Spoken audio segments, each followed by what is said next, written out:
eta bai etzien konetek eta zeusenari. Bueno, gaierrana badeku, gai honen dauz irupuntu, gaurtik aparte, dauz beste zein, lau mozino eta adierazkundi. Eta gaur egun berezi edabez, eta gien hiru eta tornilien bebai, gaur emakumien egune, eta gien hiruen euskararen egune. Gaur zamen, Irati Martine, bera da berdintasun eta parte hartze arloko ardura dune, zinegotziren. Eta ino magona goikoitzea, da Euskaltegioko presidentie, eta bebai, turismo eta merkataritza arloko ardura dune. Bueno, betiko lez beste barik, hasiera mogutako.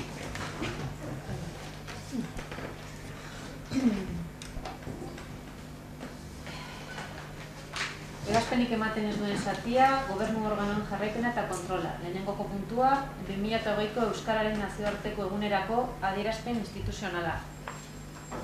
Irakurriko dut, ezta? Edo, zuk, Arratsaldeon denoi, abenduak 3 Euskararen eguna, adierazpena. 2008ko Euskararen nazioarteko egunerako adierazpena. Euskara aurrera bide. Gizarte euskaraz biziberritzea helburu. Inoiz inor pentsatuko zukeen eran jo baitu gaitzak, beste horren beste gaitzaren ondorioak. Mundu osoak, gizarte guztiak, egitura guztiak, pertsona guztiok jarri gaitu geure benetako neurrian aurrean, buruz buru. Kupiderik gabe utzi du agerian ahaztu nahi genuke zerbait. Zaurgarriak gara, zaurituta gaude. Erantzukizunaren bidetik heldu diogu erronkari. Denon indarrak batuz. Baina baitakigu ez dagoela beste irtenbiderik. Euskararen hiztunen elkarteak ere sufritu du pandemiaren eragina, bereziki erabilera maila. Zentzu horretan, erakunde publikoen konpromisoa sendoa eta egitako lana handi izanatik ere, ezin izan diogu nahi bezala erantzun. Euskaldunok, baina, ezin dugu ahaztu badela funtsezko ekarpen bat, gizarte ahalegin, hitze eta miresgarri horren osagai ezinbestekoa eta gure esku soilik dagoena. Euskaraz egin behar diogu aurre mundu mailako krisari. Euskaraz egin behar dugu ilunpetik argira eramongo baituen bidea. Euskaraz sendatuko gara, euskaraz sendatuko dugu geure gizartea. Euskaraz bezarkatuko ditugu mundu osoko gizakiak bat garelako. Euskaraz bat mundu osoarekin. Horixe da euskaldunok, neurri baten edo bestean euskaraz bizi garen munduko herritarrak alegia, euskara gero eta gehiagorekin eta gehiagotan erabiliz gizagarapenari egiten diogun ekarria. Gizarte kudaketa aurreratuari gaineratzen diogun balio erantzi. Banakaritzen diogu jakina euskaraz gero eta gehiago bizitzeko konpromisoa. Nahita ezko zutabea baita norberaren eginal hori edozein aurrerabidetan oso bereziki gizarte prozesu konplexutan eta hori da euskara bizi berritza helburu duena ere. Gizarte konplexu bat, ertz eta osagai ugari duena. Ongi dago hori mundu osoko euskalduna. Badakigu, besteak beste, euskaldunok Euskararen hiztunen elkartea osatzen dugula. Eta euskaraldian norberaren erabakimenetik abiatzen dela euskara gehiagorekin eta gehiagotan erabiltzerakoan inguruan hain batetan sortzen zaizkigun oztopoak gainditzeko bulkada. Baina badakigu era berean ezinbesteko dugula elkarren gana biltzen gaituen bulkada ere, norabide biko vektora baita euskara eta euskaldunok lotzen gaituena. Euskarak herri egiten gaitu, euskal hiztunok komunitatea egiten du euskara orainaren eta etorkizunaren hizkuntza. Bide horretatik heldu zaizkio beti euskarari aurrerapauso behinenak, norberaren eta gizartearen konpromisoak zendu uztartzetik. Unan-uneko beharrizanei euskaraz erantzuteko erabaki sendotik etorkizunerako bide euskaraz solatzeko euskal instituzioek gizartean eta gutariko bakoitzak egindakotik. Euskaraldiak eskaintzen digu aurten berriz ere zailtasunak aukera bilakatzeko abagunea, krisia aukera bihurtzeko lanabeza. Ingurumari aldrebezean dator ezbairik gabe aurtengo, eta horrek areagotu egingo du guztion eta bakoitzaren konpromisoaren balioa, administrazio eta erakunde publikoena barne. Aurtengoan, balio berezi batez apaituko da ahoa bizi, belarria prest eta bihotzak hartzu dugun guztien ekimena. Aurtengoan inoiz baino erabakigarriagoa izango da euskararekiko gertutasunezko keinu praktiko oro, euskal hiztunongandik zein euskararen zabalkundean erdaretatik lagundu nahi dutenengandik datorrela ere. Izan nahi berezi batez jantziko da urtean ezinbestez, euskara gehiagorekin eta gehiagotan erabiltzeko alegina. Egokitu zaigun atakalarritik ateratzeko erabakiari euskaraz ateratzearen ezinbestekotasuna erantziko diogun euskal hiztun naiz euskararen lagun oro. Izan ere, bagenekien euskaraz etorrela geroa, euskaraz ere mintzo dela etorkizuna, eta aurten beste zerbait ikasi dugu. Egoera zailetatik ateratzeko eginalean lagungarri dugu euskara, bide lagun ezinbestekoa. Krisialditik sendoago ateratzea helburu dugun honetan, erabil dezagun euskara ere aurrera egiteko lanabez gisa. Euskaraz bizi berritu behar dugulako gero izartea, euskararen ahotsa zor diogulako munduari, euskaraz gelako munduko herritar, eta euskara aurrera bidea delako. Hau zera, Eudelen adostutako adierazpena, eta gaur, oso publiko honetan, gehiagotzen dugu. Gehitzeko bakarrik esan, orain dela 5 egun azizar euskara dize, abenduak laure iragaten dabela, badakigule momentu oso berezi eta gogor baten gauzela, eta testuek adierazpen denio moden, momentu bat da, non balore gehiago moten dutzegu, jente egitzen dena lineri, euskara danon agotan, gehiagotan mantentzen. Esan behitxe, Euskaraldi irauten dabe lagun honetan, gitarro bat indala, erakunde ezberdinek hartzen dela parte horretan, udala barne, eta udal honetatik gonbiti luzatu herritarari Euskaraldiko egun honetan Euskarari bultza bat emoteko, eta abenduen 4tik eurrera, nune Euskaldi izan baitzen da, alegin horregaz jarraitzen.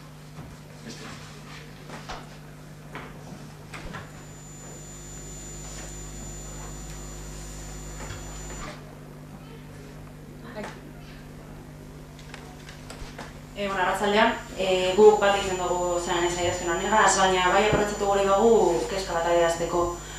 Osoko bilkura honetarako deialdize jaso arte ez dugu adierazpen honen barririk euki.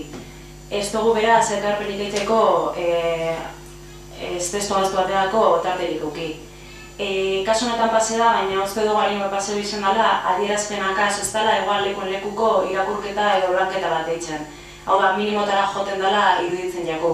Igual, herriko errealitateari larrei erreparatu barik.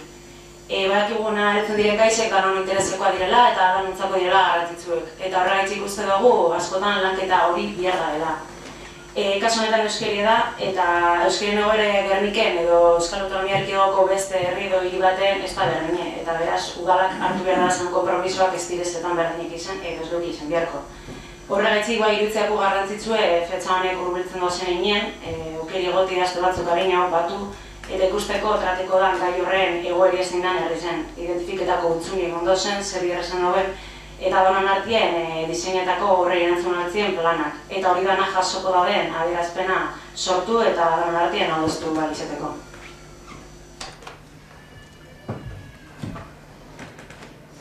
Adierazpen beste kasuetako ez dakit ze kasu buruz ari zaren beste adierazpen nazioarteko, adierazpen instituzional basoen kasuen ez dakit, baina honetan berezi ze udaletzi nago gara atzetik oitxura dan legez Euroko urtetan niz Euskarako zinegotzi urte bat eta piku dara bat, eta oituri da, beste arlo batzutan aurreko legalizin gai, normalin ontzat hartu da beti Eudeleko adierazpena.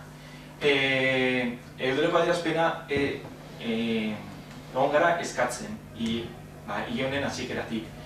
Horren adibide da, pasadan aztien, esoen dara magozta inigo lezamizegaz egon nintzen, esan ez, seguruena, aurten Euskaraldia, abenduak lauan bukatzen dalez, guk jaso edu mezu esan, abenduan iruen ezara egungo adierazpen instituzionalik seguruena.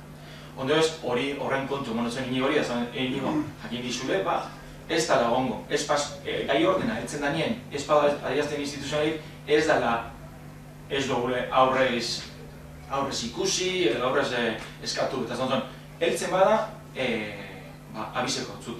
Nahi dut ezan, adierazpen instituzional e-mail hau jaso dugule ostiralien. Deialdiz edakizun moden, ostirali agordi zen botaten da, irure baino harina bedo jaso zer, eta jaso dugunin, eta inigorik kontu monotzen segidu. Ni beste adierazpenak ez dakit, baina euskararen kasuen, azetik egon gara. Eta horren forogatzen dutena, berean deikera ditu. Bale? Da, parkatu, planan inguruen, Euskararen plana dekogu, osoko bilko honetan onartu zen, 2019 zen, eta 4 urte honetan plan hori garatzen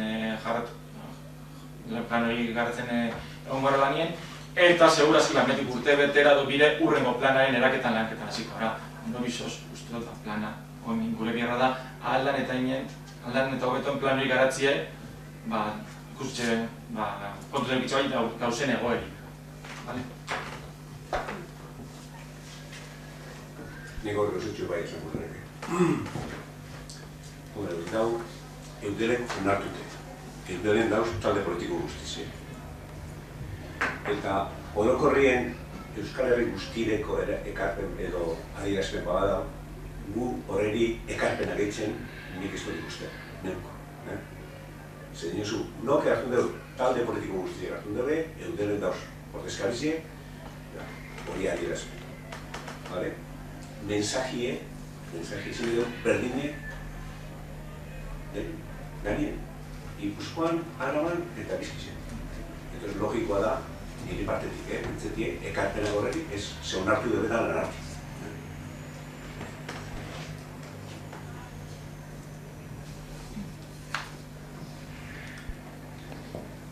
Bigarren puntua, azken batzarretik gaur arte mandako dekretuen borri emotea, 629 zenbakitik, zehazpion debate erarte. Dar cuenta de decretos de alcaldía dictados desde la última sesión, desde el 639 a 700, hau, deialdiarekin batera txikitu ziren.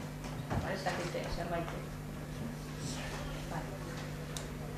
Eta ja, ondoren galderak eta erreguak puntura pasatu horretik, hasiko gara mozioekin. Ondo baderitzozue, alkateak aurreratu dituen puntu guztiak, oneritzea emango duzue guztiei, sartzeko urgentzia dinote adierazteko, ado sauzio guztiak, puntu guztiekin, bai, etzean sauzionok, guztiok alde?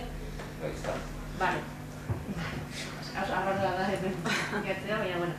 Bale, lehenengoa, Jose Mari, hori lab eta erakoak esango da? Bai.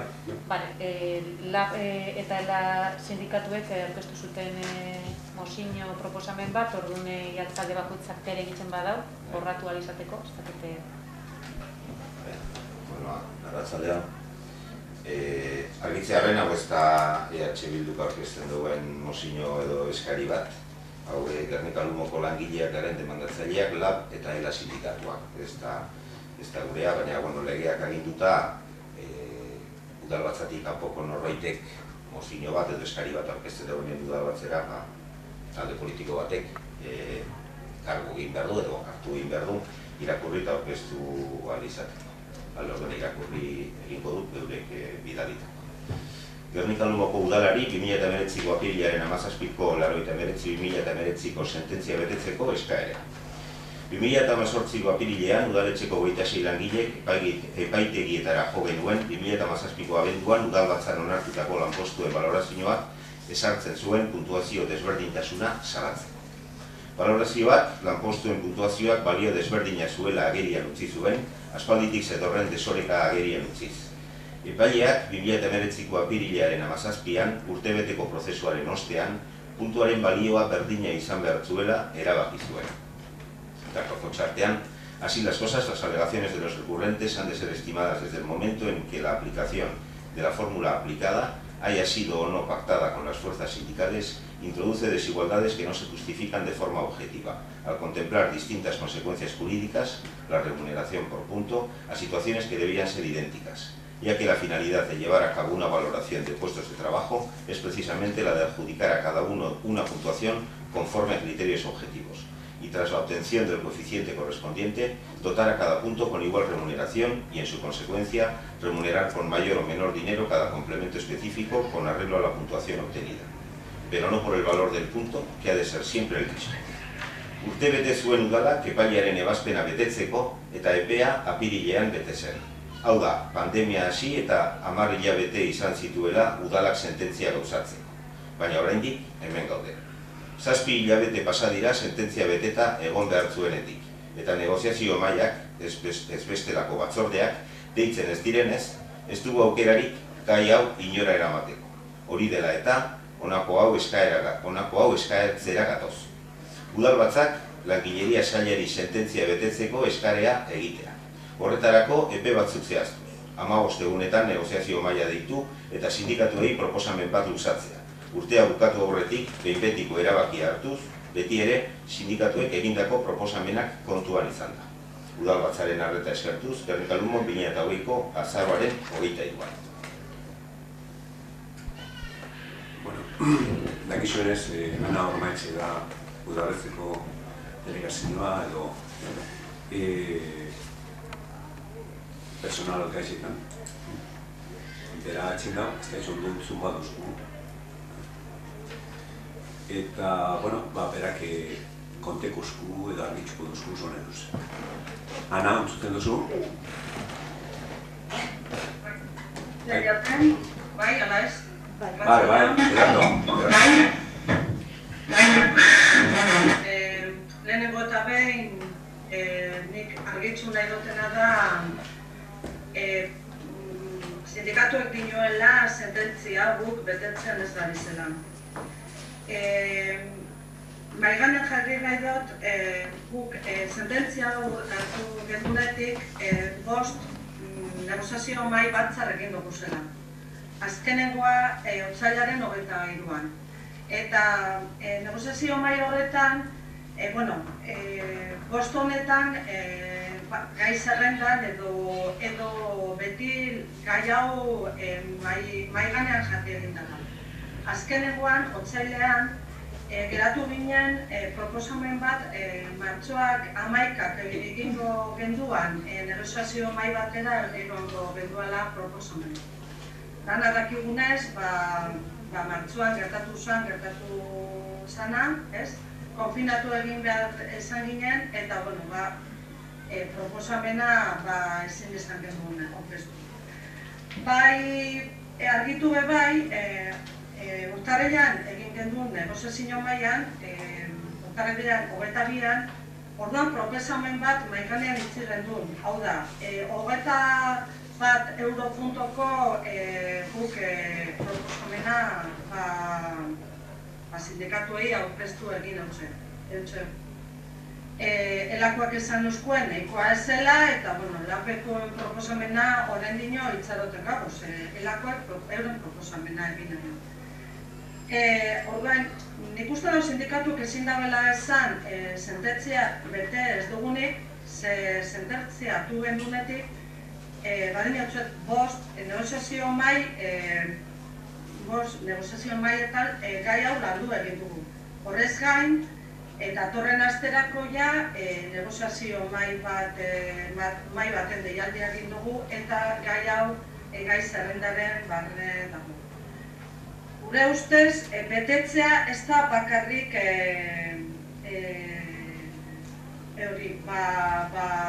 europunto edo jartzea. Baizik eta negoziazio mahaiak edo negoziatu egin. Eta nik pentsetan dut, eta gu pentsetan dugu, 5 batzar egin dugu zela, eta gai horren oneri buruz, zeo zer berba egin dugula. Horrez gain, ademaz, giza errekurtsoen plana lantzen gabiz, eta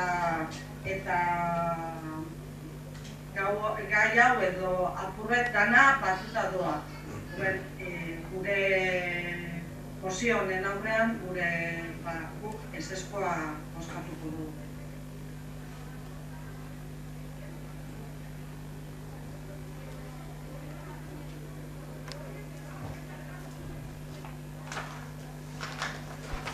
Zeu zerbizia osateko?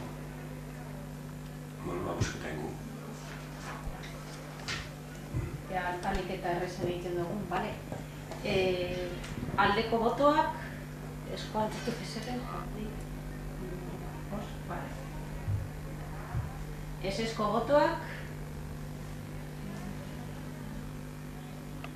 uste dutenak da, baina espada, abstentziorik ez dago, ez da? Abstentziorik ez dago, pues ez mazkapa dugun, ez. Bale, ez doa aurrera, bale?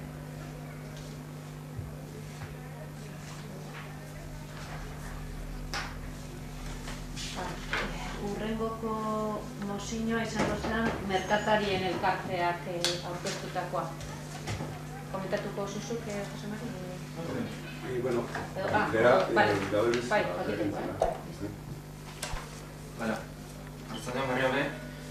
Kasu honetan esan atzo jaso gendule, Gernika Lumoko merkatari, ostalari eta zerbitzu enpresen elkartetik, eskaera bat, gaur egun pandemiaren COVID-19 virusen eta dagoen pandemiaren inguruen eskaera batzuk aurkeztu zuen, eta eskaera honen puntuek ikusitze, pentsa dugu garrantzitsu zela kartie osoko bilkurara, ze bertan agertzen dien neurri batzuk osoko bilkuran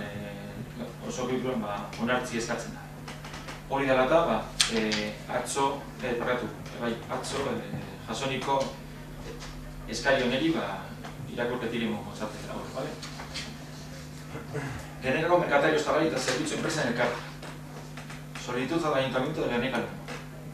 Ante la situación crítica del sector de la hostelería de Gernika Lumo durante el año 2020, provocada por las medidas restrictivas establecidas por los gobiernos estatal y autonómico, la Asociación de Gernika como Mercatari Elkartek solicita tasas municipales de terraza año 2020. Solicitamos la eliminación o evolución de la tasa de terrazas año 2020.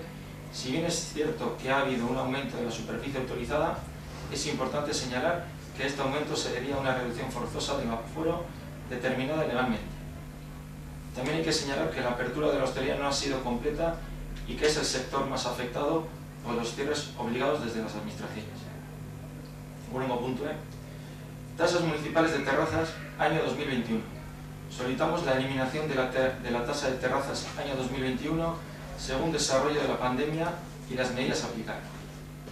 Y lugar en punto mantenimiento de la ampliación de terrazas mientras duren las restricciones del aforo. Ahora en punto otras tasas municipales. Solicitamos la congelación de las tasas e impuestos municipales que afecten a la hostelería y comercio para el año 2021. En punto mesa de comercio y turismo. Se pide la presencia de una persona con responsabilidad en el área de hostelería que sea capaz de informar sobre el sector y tenga capacidad ejecutiva para poner en marcha las acciones que se decidan en este foro. Azkenengo punto reunión con el alcalde de Gernika Lumo. Solicitamos una reunión con el señor alcalde de Gernika Lumo para el estudio de futuras líneas de actuación. Eta sinatzen da hau Merkatari Elkarteek eta data jarriaz en Gernika Lumo a 23 de noviembre de 2000. Vale, eso.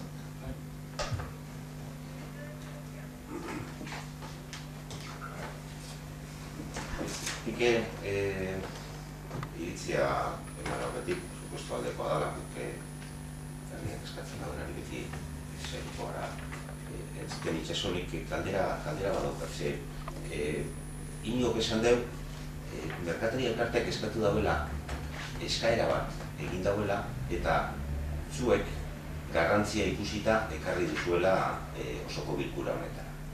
Orduan hau izango litzateke gobernuak ekartzen dagoen mozino bat. Bai, hori. Bale, eske genekien zan gobernuaren mozinoa edo Gernikako merkatarien mozinoa. Bai. Horra nik ez dute, igual, zuek defendatu zuen mozinoaren egotareko ez dut. Iñate, bueno, Joseba, claro. Bueno, zu dute nigo presan debena. Gaur entzien deu, bueno, akabo puntu edanik ez berraitxe, hori beti deke. Horrengo puntu da eliminar o devolver la tasa de terrazas 2020. Bueno, yo tengo que decir que de facto han pasado 11 meses y nadie ha tenido que pagar un céntimo.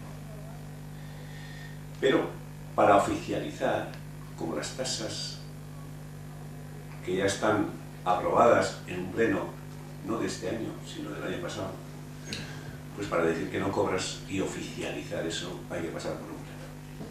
Entonces ese es un motivo, como la voluntad de este equipo de gobierno. Es así como permitió duplicar la superficie. Algunos lo han multiplicado por 2,5, pero bueno, pues que han podido, ¿no? Pues por el tema de distancias y todo eso en las terrazas. Y ya había una normativa vigente y nos saltamos esa normativa para ayudar a la hostelería, para que pudieran hacer eso.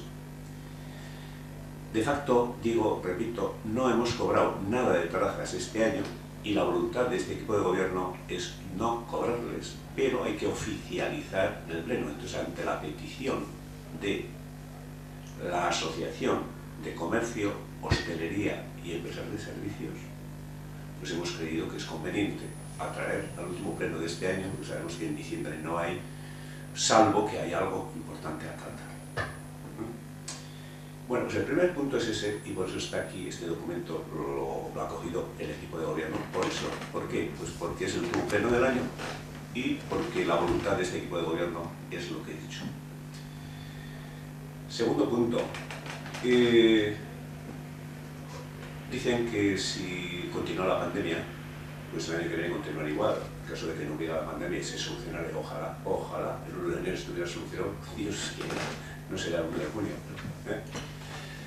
Pues en caso de pandemia continúan igual, es lo que piden. Pues bueno, si este año estamos haciendo eso, pues el año que viene, lógicamente, si seguimos una situación tan triste, pues habrá que hacer lo mismo.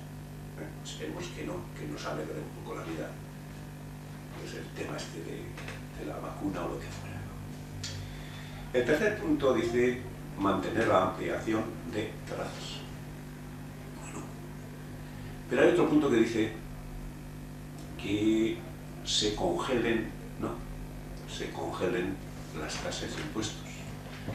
El responsable de Hacienda, y es público, en el pleno ordinario del mes de octubre, ya hizo aviso de que, como veis, no hemos traído ninguna modificación, por tanto, se congelan todas las tasas y todos los impuestos. O sea que eso ya está dicho ya el mes pasado.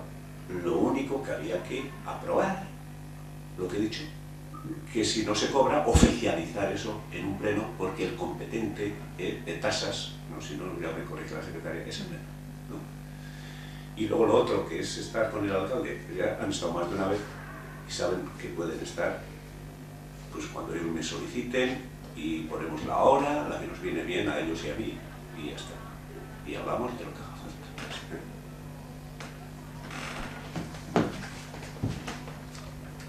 Osotori argituta, ubera bat dauz gauz eskari eskatzen den guztizekaz ez dago operari gure euskari handikoa izango da buskatzen da.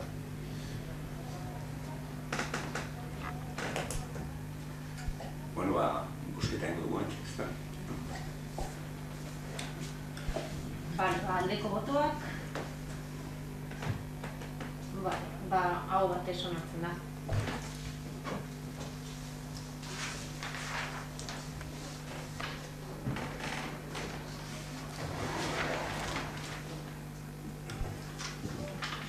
Urrengokoa jorratzeko izango zen SOS merkataritzak aurkeztutako mozio eskaera edo, ez dakit, Bilduk bere egingo dagoen mozio hori. Bai, bueno, berriro lehengoa esango dut, hau ez da Bilduren mozioa, berriro be, udalbatzatik kanpoko batek eskatzen dagoenean, zer eskatzen dutzen nien udalbatzari, edo berak aurkeztatu pertsonalki eta horretarako alkateren baimena behar da, edo ez dela talde batek egin behar dago bere mozio eta eskaera hori eta osoko bilkurari aurkeztu.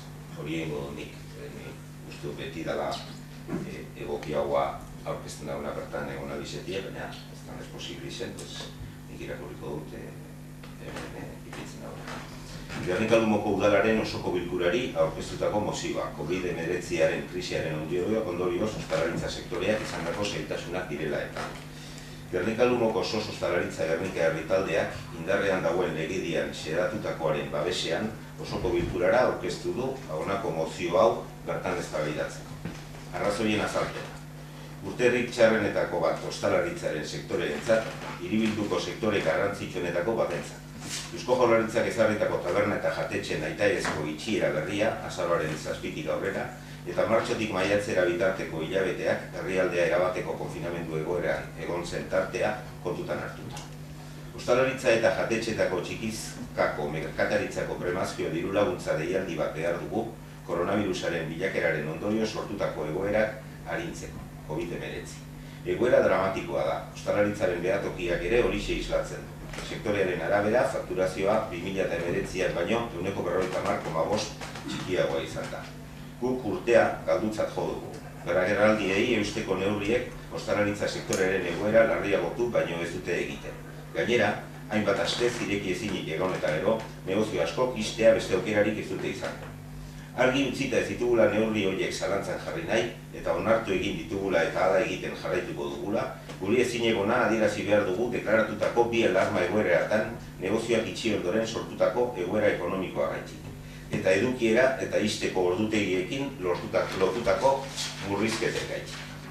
Era berean, eskerrak eman nahi dizkizuegu izandako ondorio horiek arintzeko udalak garatutako ekimenen gaitik. Terrazak handitzeko aukera edo aurrekontu partida bat nik Gernikan bonu kanpainara bideratzea. Baina egoera gero eta kaskeagarriagoa denez, neurri horiek jada ez dira nahikoa. Eta uste dugu Gernikakoa bezalako udal batek ezin duela atzean geratu ostalariei ematen dien laguntzan. Beraz, Bizkaiko beste udal batzuen adibideari jarraituz, Bermino, Muxika, Sestao, Barakaldo, Abanto, Zalla eta Bilbo, honako neurri hauek proposatzen ditugu. SOS ostalaritzaren proposamena COVID-19ak Gernika-Lunon eragindako krisiaren testuinguruan. Bat, premiazko deialdi bat txikizkako merkataritzari, ostalaritzari eta jatetxeei zuzeneko diru laguntzak emateko, koronavirusaren bilakeraren ondorio sortutako kalteak arintzeko. Bi, 2020 eta 2021eko terrazen tasa indargabetzea, udalerriko taberna eta jatetxeei laguntzeko zuzeneko neurri gisa, beren negozioekin eta edukiera eta distantziaren murrizketekin errazago jarraitu ahal izan dezaten, pandemiaren ondorioz oso zaila baita egoera. Hiru, udaltasak eta zergak izoztea, OHZ, ibilgailuak, zaborren tasak. Lau, irekitzen uzten digutenean, alokairu hipoteketarako laguntza ekonomikoen osagarria, diru sarrerak ez ditugulako 100% izango. Bost, laguntza mota guztiei buruzko informazio argia, laguntzaren iturri guztiena, Eusko Jaurlaritza, Bizkaiko Foru Aldundia edota udala, eta web orritik bertatik eskuratzeko modukoa, bilatzaile formatuan adibidez. Modu horretara, udalerriko herritar eta enpresa guztiek eskuragarri izango lukete informazio hori. 6. Udalak sustatutako eramateko janari plataforma bat. 7. Elkarrizketa gune etengabe bat ireki ostalaritza arloko saltokiekin sektorearen beharrei erantzungo dieten neurriak diseinatzen. Eta bide horretatik, gure udalaren babesa bozgurailea izan, gorago dauden administrazioetan entzun gaitzaten. Gernika-Lumon 2008ko azaroaren isa-ean ikusten den, baina egiko dut eta zehatzago bat.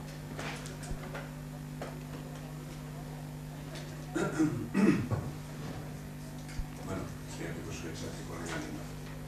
Bueno, guk bestean aurrekoan egin dugu moduen, guk gure aldeko botoa emango dutzagu aurkeztutako mozio honeri. Benetan pentsatzen dugu egoera larria dela, eta bai pentsatzen dugu Gernika-Lumoko udalak beste udal batzuk egiten moduen, apur bat gehiago ginen daudela, ez gabiz esaten ez dagoela ezer egin, baina uste dugu apur bat gehiago ginen daudela.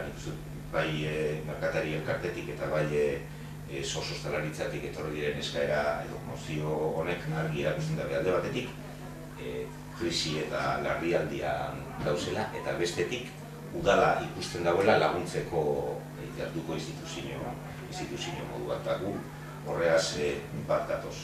Eta aldeko botoa emango dugu eta are gehiago. Gure aldetik pasadan osoko bilkuran egin gendun 450.000 edo ez egiten. Buelta hortako inguruko emergentzirako gordetako diruaren inguruan, partida berezi hori dau larrialdiari erantzuteko, eta gure ustez partida horren parte bat zikeran erabiliako litzateke hemen eskatzen diren diru laguntzak eta martxan ipintzeko. Hori da gure ekarpena, baina finean ingo duguna da Monsignoren alde oskatu. Bueno.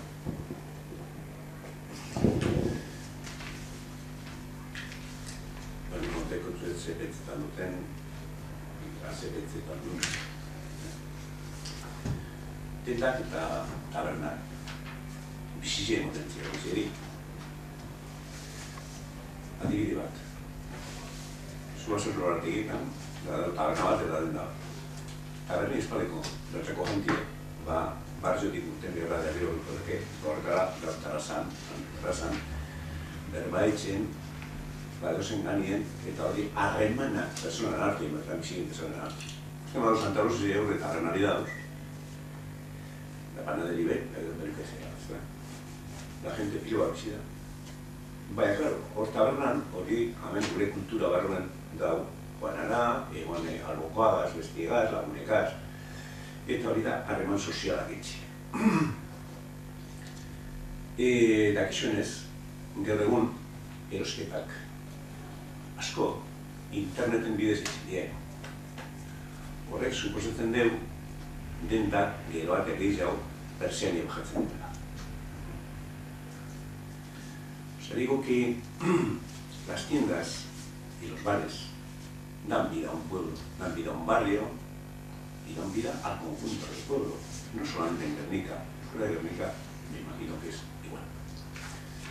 Y ponía como ejemplo el tema de la Ratiguita, que hay un bar y una tienda, y ese bar es un centro de relación entre las personas para hablar del tiempo, y además aparte que es bueno, psicológicamente es bueno, estar tomando un café en esa terraza o lo que fuera, o una cervecita, o un botellín de agua. Y lo mismo en Santa Lucía, pero eso es extensivo a todo el conjunto, a la zona de los Tiros, al centro, a todo. A mí la verdad es que personalmente me gusta, y la gente sabe que yo estoy en los bares, porque me comunico con la gente, hablo, y muchas veces encima pues hablo de cosas, siempre de cosas interesantes, siempre. Pero aparte de eso, pues va recogiendo inquietudes y cosas de ese también. Y bueno, y sabéis que, como he dicho, que últimamente, ya en estos años y progresivamente va aumentando, se hacen muchas compras por internet. ¿Y eso qué significa? Pues que de vez en cuando una tienda en esta zona, otra en aquella, van cerrando, van bajando la persiana. ¿Esto qué hace? Esto marca la posibilidad de deshumanizar la sociedad. Cierran bares, cierran tiendas, pues no hay esa relación, se deshumaniza la sociedad. Yo, personalmente, yo creo que la mayoría, o por no decir todos, apoyo el comercio tradicional. Esa persona que vas, te atiende, te orienta, pues para comprar una camisa, un pantalón, unos calcetines, o vas a una perfumería, hueles el perfume y luego lo compras, que por internet no puedes hacer eso. Qué importante es el trato personal, muy importante, por lo menos para mí, muy importante. Cada persiana bajada en nuestro barrio, en nuestro pueblo, es un avance al distanciamiento social. Comprar y consumir en el comercio local nos humaniza y nos da vida. Esa moción que ha leído José Ramón, horremos señor edo proposamen horrek, eskatzen deuz, beste izazki puntu dekoz, nintzen dugu, ayuda económica directa zuzenien diru emoteko ostalaritzako zartuta hablando. No cobrar terrazas, poniendo Bermalén, Ariñacoan, no hemos cobrado de facto nada y hemos aprobado para que quede constancia oficial, pues no hace que alguien nos reclame, y para tomar una decisión en pleno, para no cobrar y que si sigue la enfermedad el año que viene tampoco, ojalá no siga. Congelar tasas. El responsable de Hacienda, Iñaki, ya dijo el pleno pasado, y eso es público, y está en el acta, que dijo que se congelaba no solamente a los bares, a todo el pueblo, para todo el mundo, a todos. Pero luego, además, en un cuarto punto, yo entiendo así, y alguien, si no que me saque de dudas, además, que cuando abran, piden que cuando abran los bares, se les dé una paga mensual, ¿no? Dicho así sencillamente, para hacer frente a los alquileres o a las hipotecas. Bueno, mensual o como quieras decir, ¿ves? Que luego tendrán que hacer frente cuando abran, que lo estarán al 100% y que se les dé dinero después también. Bueno, sabéis que ahora con la pandemia hay una palabra oímos casi a diario, ¿no? Que es cribado.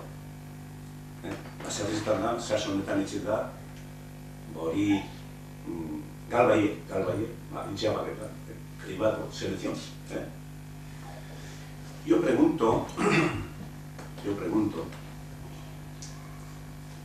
y no sé cómo la propuesta habéis hecho vosotros, ¿no? A nombre de la OAPSIBA habéis dicho que estáis de acuerdo, si esto va a ser con cribado o sin cribado, con selección o sin selección. Y aclaro, se va a dar o se propone dar dinero también al que tiene, que acaso, varios pisos en alquiler, más una casa en la Costa de Levante o en Canarias, ¿verdad? ¿Va a haber cribado o no? ¿O no? ¿A todos igual?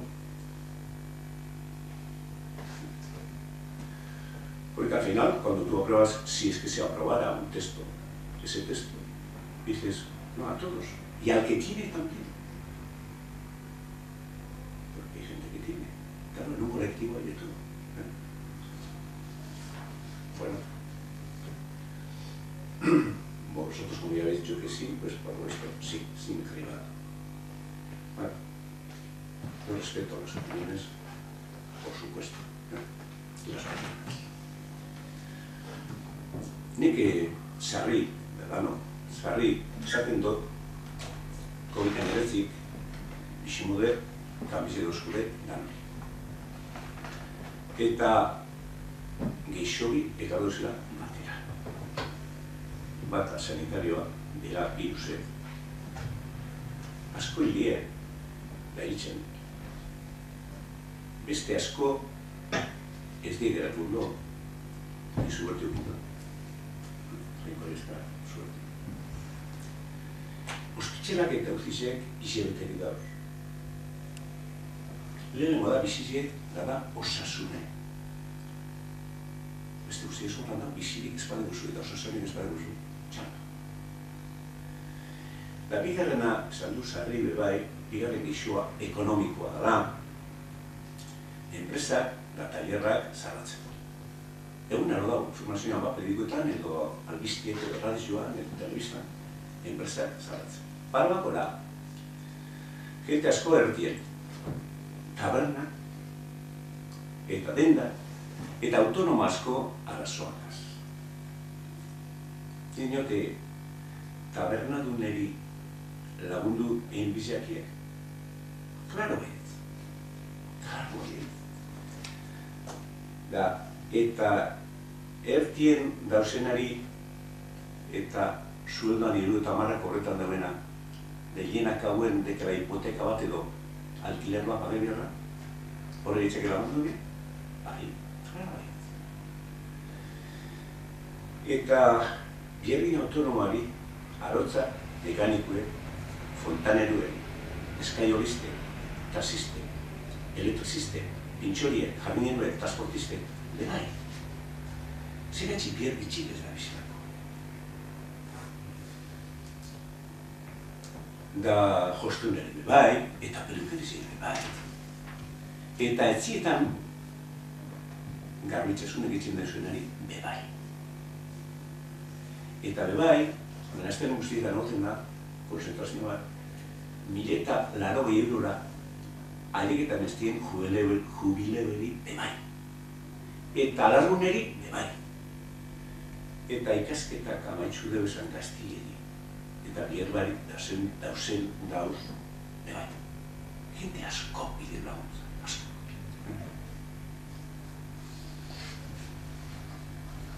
Bueno, vais a perdonar, voy a repetir esto porque aquí hay gente que yo me gusta el hecho de tzekoa, entetikoa.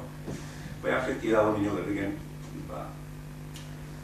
asko zure esateko duzu ez, eta gaztiek ez, bai dadekoa, bai, entetikoa. Erdearen godot.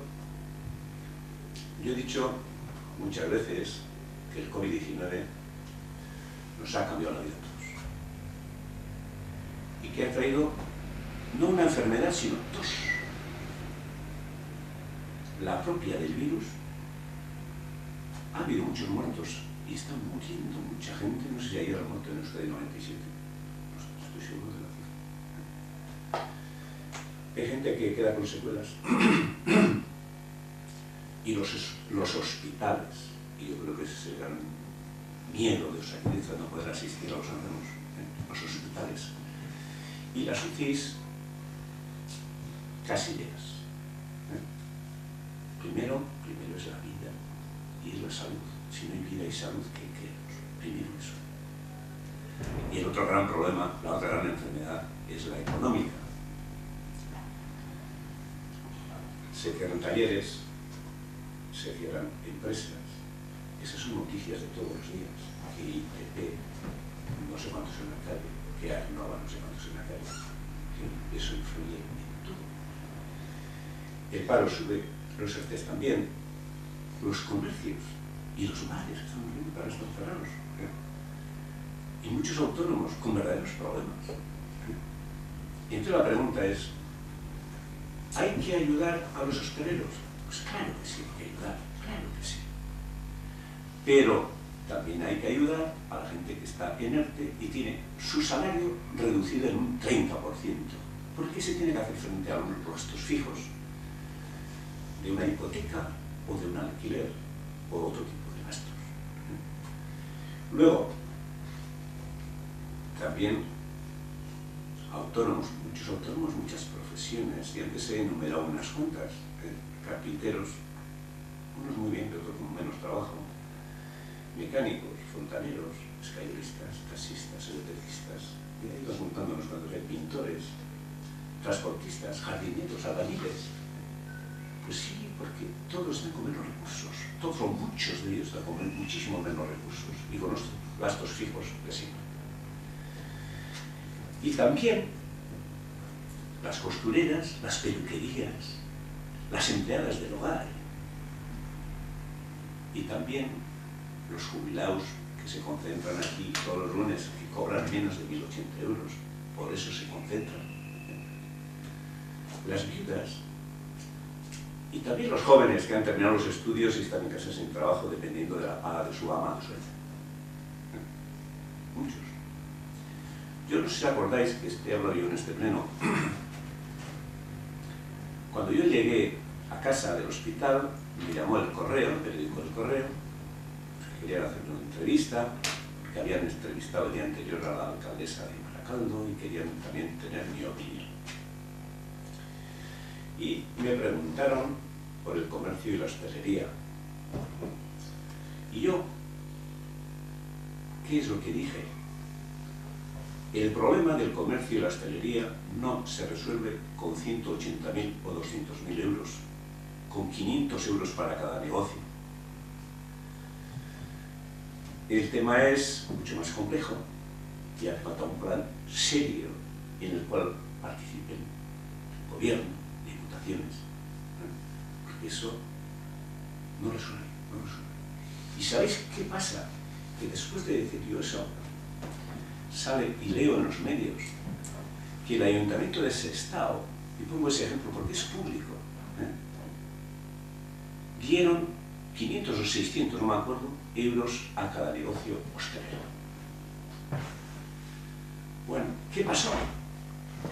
Que el 22 de mayo, portada, creo que el 22 o el 23 de mayo, portada del periódico del Correo,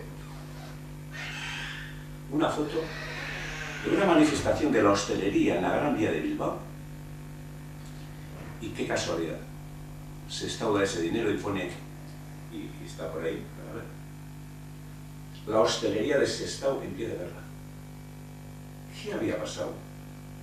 Pues que les habían dado ese dinero con toda la buena voluntad, que el ayuntamiento además es gestor de servicios, gestor de que nosotros tenemos que tener claro, con toda la buena voluntad. Pues lo que dejó claro es que regalar 500 euros de todos no resuelve el problema. Nosotros, como sabéis, aprobamos y pusimos 100.000 euros en bonos. De esos 100.000, no sé el reparto, la distribución, fue con la Asociación de Comerciantes, pues fue un 60-40, o algo así. 66-34, entonces va a hacer 100. Bueno, fue 66% para el comercio y 34% para la hostelería. Y para impulsar las compras internet. Y eso es para todos. Uno que está en casa y no tiene comercio ni tiene bar, compra el bono y va a consumir a ese bar o va a comprar a esa tienda. El hostelero vende, la tienda vende y sale beneficiado el que no tiene tienda o no tiene hostelería. ¿Por qué? Porque las ventajas eran del 30% aproximadamente, o un tercio, 33%. Y que ahora tengo que decir también y agradecer públicamente que hicimos un buen trabajo, ahí está Íñigo, junto con la Asociación de Comerciantes Hosteleros y Empresas de Servicios de la América, que son los que han presentado la primera moción que hemos aprobado.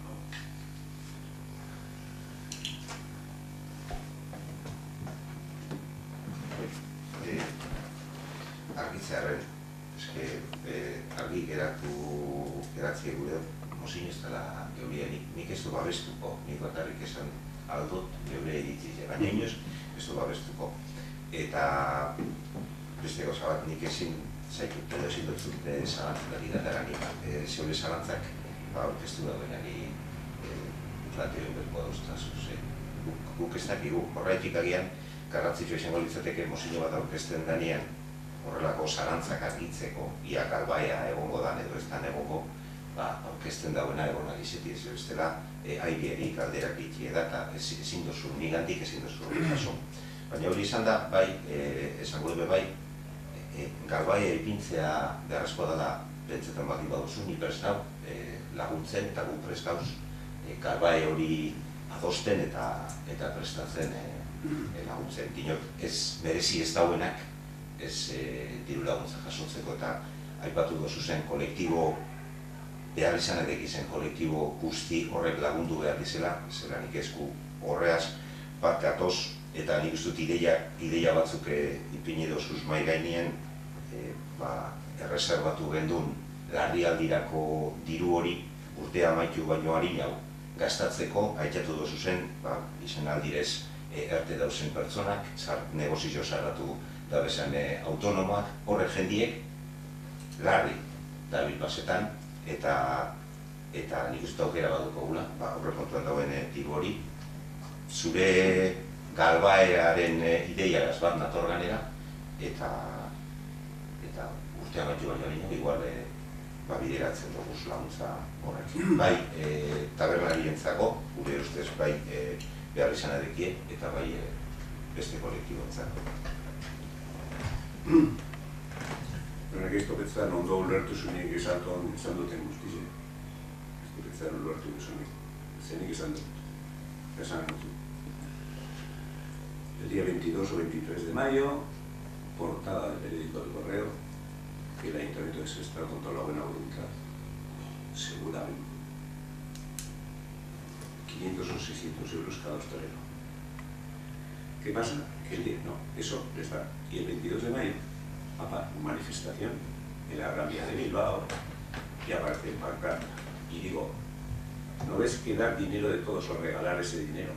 Regalar ese dinero. No resuelve el problema, que el problema tiene más fondo que todos. Ese problema lo tiene que resolver el gobierno, y si es necesario la Diputación, en relación con el gobierno, y el Ayuntamiento hacer de correa de transmisión. Hori gaudi epazitakoa da zalantza. Zu badakizu ley de base de régimen local. Zelan egin gauze. Bia libre, bat, nik ez diote hostalaritza edo hostalaritza, ze honek ekanera SOS, SOS, hostalaritza edo honek, pone die talde bat egin debe hor, zema diren, respeto guztiegaz, baina ez dut talde ofizial bat, besti bai, geneko merkatari, hostalari eta enpresa zerbitzu pedorazan elkartie urte askotan da ganera, aurrekontu ikusi baduzue, horregi, emotentzako ez, 25.000 euro gestionoa ditzen. Hortik aparte, 25.000 euro, egun biletik aparte. Da, karo, orden bat da, osoko bilkuratan, orden bat. Zeustan izango da, jo, nik gure dut, bebai joan datorren zeren, orde zuzo eta marreko lan egin, nebre barrezera nire, orde bapi da, funtzionetako. Hemen, parlamentuen, legebiltzarren, bebai. Eta diputazioan, bebai. Hemen, plena, hemen garen genetxen dut. Orden bat ez badago, da katxondeo bat, da orden bat da. Bueno, amaitzeko. Bueno, para ir terminando, que yo no niego la palabra a nadie. Lo que pasa es que hay un orden de funcionamiento, como se hace en el Parlamento Vasco, se hace en el Parlamento de la Casa de Cuentas, la Diputación Foral, y los ayuntamientos igual. Y hace falta un mínimo de orden, de seriedad, respeto. Yo les respeto a todo ese grupo, que no es una asociación legalizada todavía, que ya se hará, me imagino. Yo les animo a que sean, si es que... Pues que no, que hace falta un orden, y no es por quitarle la palabra, ni mucho menos. Entonces, por eso hemos dicho que vosotros leáis, ya lo has expuesto, ya has dicho que sí vais a votar a favor, pero nosotros me imagino que estáis ya con lo que he dicho, os habréis dado cuenta que vamos a votar en contra. ¿Por qué? Porque eso que decís de ese reparto, esa limosna, digamos, de alguna manera, de dar 500 euros, no resuelve nada. Ojalá resolviera. Y en otro pleno que planteaste eso, que no sé si fue lo anterior, te dije que si eso resolviera, joder, que sí. Claro que sí, haremos un esfuerzo del carajo, el que sea, y se decía, pero eso no resuelve. La demostración está en las manifestaciones, como ejemplo, y se pueden traer otros ejemplos.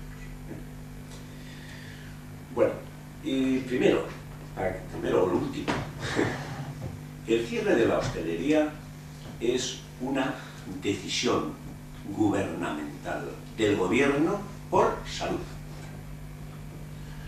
Yo no creo que el lehendakari al tomar esa decisión esté tranquilo, está preocupado, pero primero está defendiendo la vida y la EPI o quien les asesora, ¿no?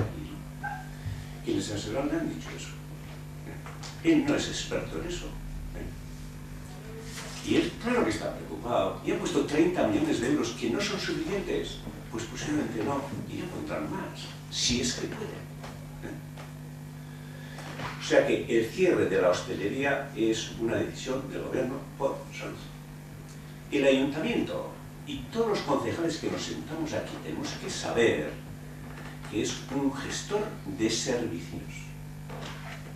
El ayuntamiento no tiene competencias en educación, no tiene competencias en sanidad, no tiene competencias en trabajo, en empleo, pero no solamente no tiene competencias, ni capacidad económica tampoco. Y de hecho, dependemos de que funcione la economía, que recauda Diputación, y Diputación, ya hemos hablado más de una vez aquí, el 56% de esa recaudación lo distribuye entre los ayuntamientos por número de habitantes y escuelas primarias que tiene.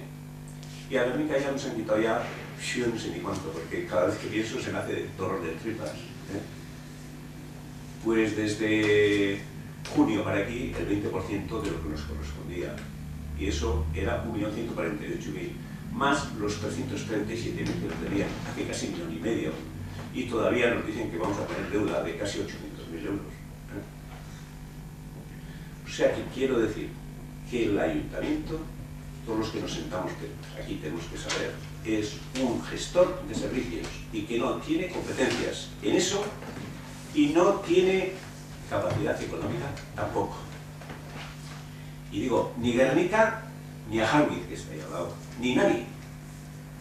Ahora, hablando de Arjangiz, yo os quiero decir que también a mí me preocupa Mayer. Mayer, la gran empresa de la zona en automoción, que da prestigio, con más de 1.100 empleados. La mayoría de Guernica y pueblos de la comarca se bajaron el sueldo del 10% y suprimieron 2 pagas, lo que hace por lo menos el 25%. ¿Qué ha pasado con esas personas? Con esos empleados de Mayer. Pues han hecho eso para que tenga futuro su empresa. Es una empresa importantísima. Y esa gente que trabaja ahí, esos hombres y mujeres que trabajan ahí en Mayer con un 25% menos, tienen menos poder adquisitivo y son los clientes potenciales de todas las tiendas, todos los bares y todos los servicios de Gernika. Eso a mí me preocupa mucho. Y se pueden poner muchos ejemplos, pero que quede claro y clarísimo que nosotros tenemos que tener claro que un ayuntamiento es gestionar servicios. Se podría enumerar cuáles. Y que no es competente en ese tipo de cosas. Y que la decisión es la del gobierno a pesar de, ¿por qué? Por la enfermedad. Así es. El voto nuestro, yo creo que ha quedado claro, por lo cual va a ser negativo. Pero creo que, bueno, hay gente que no le gustan nuestros argumentos, pero yo creo que nosotros estamos aquí para gestionar bien las cosas y hacer bien las cosas. Ese es el mandato que nos ha dado el pueblo, con seriedad, con serenidad y con temple. Y así lo vamos a hacer.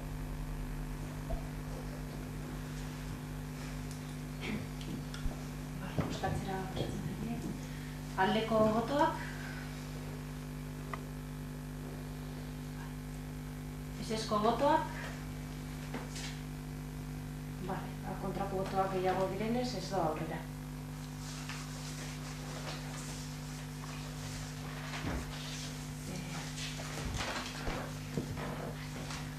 Hurrengo komozioa izango zen EH Bilduk aurkeztutakoa otaren ingurukoa. Bai, irakurri dut Gernika Lumoko EH Bilduk aurkeztutako mozioa. Gernika Lumo notatao zerbitzua ez emanagatik dagokion kuota proportzioa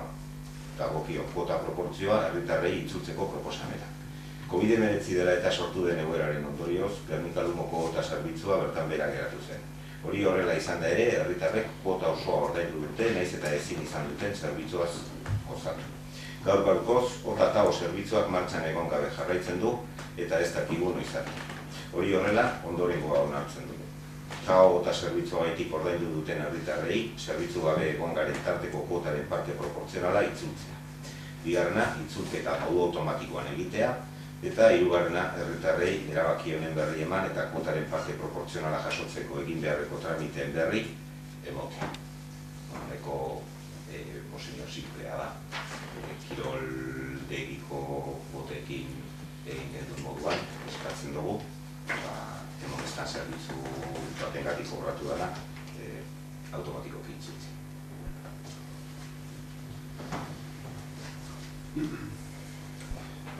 Pasera nire zuzien azalteko duen ze irizpide edo ze sistema erabiliko dugun polikirodegiko kuotak edo tasak direla eta kasu honetan irizpide berdina erabiliko dugu.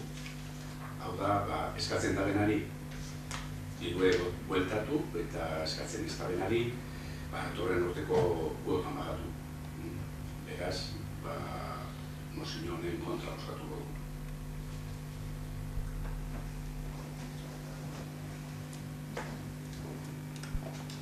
Bozkatzera pasatzen gara, aldeko botoak. Ezezko botoak. Kontrakoak, aldekoak baino gehiago direnez, ez doa aurrera.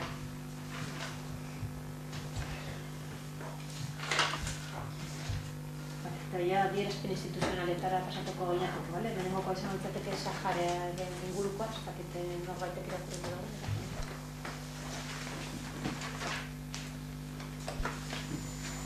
2008ko azaran 13an, Marokoko indar armatuek nahi aurratu zuten 1991tik indarrean dagoen Marokoko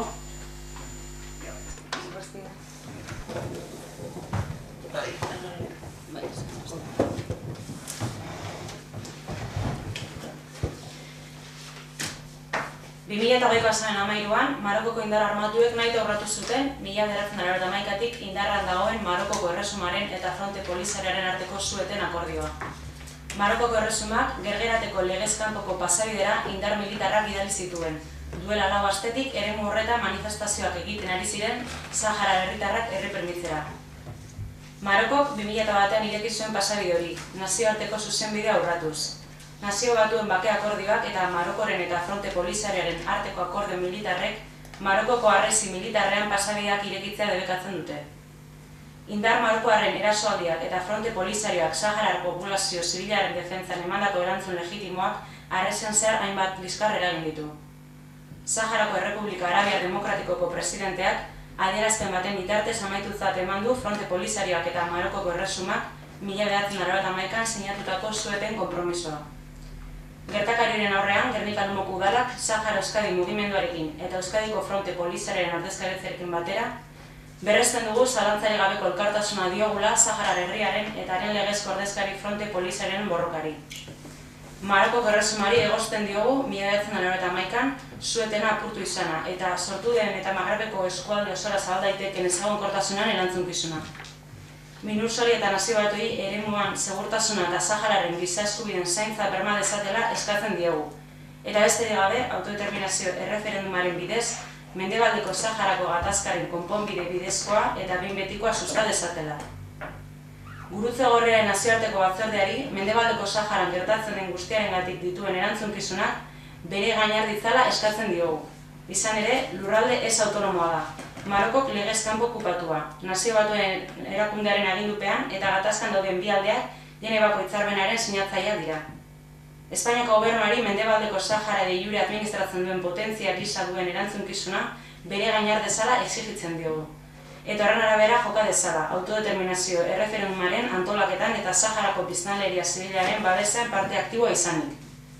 Sahara Euskadi mugimenduak Fronte Polisarioaren ordezkaritzarekin batera Saharako Errepublika Arabiar Demokratikoa babesteko deitzen dituen mobilizazioetan parte hartzea gonbidatzen ditugu Euskal Herritarrak.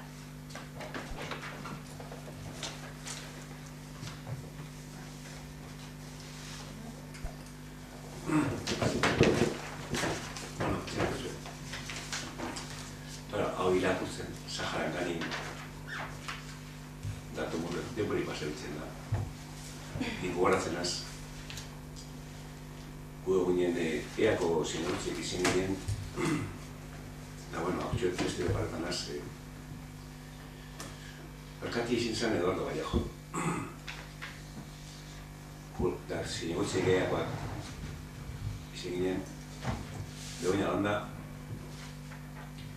Kepa Butron, Julian Zabala, nari. Eta benetan beti begonia gukin dugu sensibilidade asko asuntu honetan. Da, berak Frantiguan, berak izarte sozialek, berak egiten mazen dudaretzen, Frantiguan horrek umez jarauizek ekarte. Da, bizo joan ginen bilea. Aeroportora, horra autobus txikitsu bat egaz, nerko horatzen nuen behatzi ume edola izan ziren. Da, Gernika familizek apunte ziren. Naposturiko edo bat Mikel Albare, hori Kurdeseko gerenti egin zena, Mikel Albare. Gero zinegotzi bakarte horre Bilbon, gutietan horrete bai. Eta bertan, gogoratzen duzu, zelako ilusioa gaz da zelako gogoa gazen zaten zin horre duzen. Edeleko bidea, etorzen genikera, ume Sahara bizek, nobedade bat izin zen, eta familizek urte ziren, zer. Da, gogoratzen az, egon ginela foruko frontoien anfraiek egon zen horrein. Eta paskari baten zen, bertan. Da, Eduardo egon zenan, Vallejo, egon zan Bego, egon zan Kepa, Julian, Dani, da beste bat bai. Eta bentan Sahara guzien zera, beti galako geuse, hamen bihotzen geuse politzen goten dut. Zeu zezen dut, ze ondoin egon zen geuse, da ordurik ona, urte asko paserie, baina udaletzen jarraitzen dugu, sortzi umerik dut, gerniken ja, ez dago familia dikartzen duenik, baina dirue euren bidaia ordaintzeko. Bertoten dianik sortzi ume Bizkaiara. Eta, bueno, beste Araba gabe bai, baina, bueno, eta Gipuzkoara. Beste herri batzuetara, eta gernik ditxu beran aportazioa horrekin etorten dire. Da gero, erraten dire, lehenengo medikoine, guzteko zuzue badeke, eta gero etxen zilebete hemen, lehenengo amilebete etxengoen, gero bi, da, bueno, zezan gozua. Eta da gizue ezaren motzakon, gereniko zare bai, izan, lehen dakari izikoana, agaren gozan. Da, bueno, benetan egoera eskasa dela, eta gu eureri basotintzako da, joe. Triste gauzela hori bezan dago.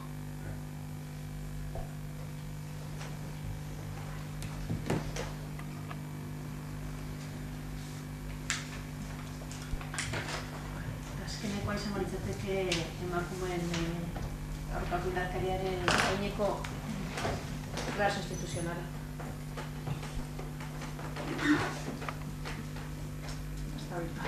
Bueno, nik irakin izan zan lehenengo azaldu zela horbet, emakumeen egun edalez, zer etxen dan komisio horretan, eta jenti interesizena problema.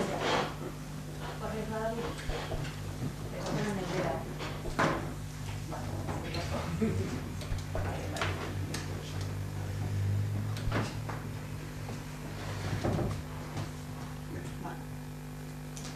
Gabondan hori, entzutu da, izan zertan. Lehenengo eta behin, guk uste dugu, eta ni bai uste dugu, berdintasun saileko arduan bezala, adierazpen instituzionala irakurri aurretik, dan egun izen da, nik uste dugu oso garrantzitsua dela, gogoratzea, berdintasun sail barruan,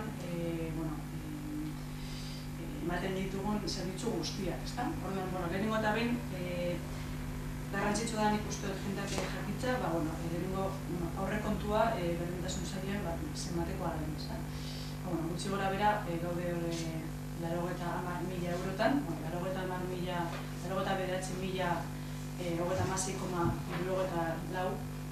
dira konkretuki.